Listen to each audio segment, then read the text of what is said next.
Mes très chers compatriotes, chers frères et sœurs, aujourd'hui nous fêtons la naissance de Jésus notre Sauveur. L'esprit de Noël souffle sur le monde. Il nous demande de traiter nos prochains avec amour et compassion. Il nous appelle à prendre soin de malades, de ceux qui ont faim, de réfugiés, de persécutés et de prisonniers. Il nous demande de pardonner. C'est le cœur serré que je reviens d'une tournée à l'intérieur du pays. Je vis la détresse dans laquelle vivent nos compatriotes chaque jour. Ils sont condamnés à puiser au bout de leurs forces les ressources nécessaires pour ramener à la maison de quoi préparer un seul repas quand cela est possible. Chaque jour, ils doivent se battre pour se soigner, se loger et mettre les enfants à l'école. Sans eau ni électricité, la vie est un enfer. Dans cette longue nuit de souffrance et de privation, je pourtant vis briller au fond des yeux de nos mamans, de nos jeunes, de nos parents, de nos aînés, une lumière, celle du courage. Nulle part, j'en ai senti de la résignation et du découragement, mais au contraire, une volonté de changement et une vraie foi dans l'avenir de notre pays. Cette flamme de liberté intérieure ne doit jamais s'éteindre. Le souvenir qu'une maman a accouché seule dans une étable sur la paille d'un enfant qui a sauvé le monde doit nous donner à tous la foi et l'espérance. La pauvreté n'est pas une fatalité. Nous ne sommes pas condamnés à la souffrance pour l'éternité.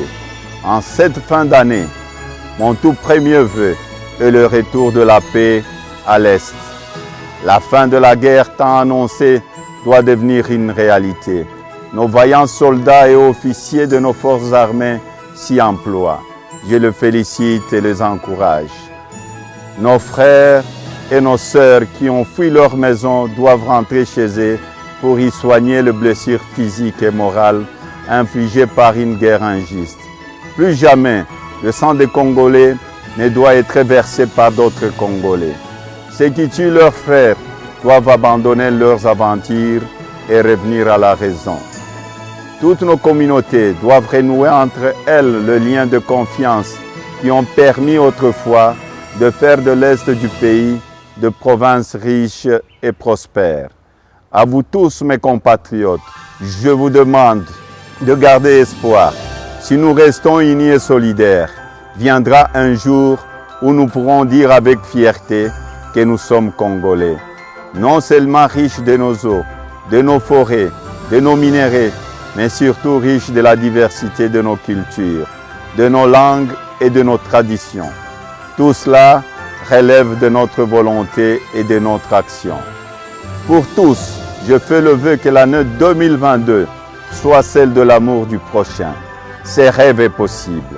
Ces chemins qui mènent à la prospérité, nous devons le tracer ensemble dans un esprit d'unité et de solidarité, en luttant contre toute forme d'injustice et en veillant à prendre en charge le plus vulnérable d'entre nous.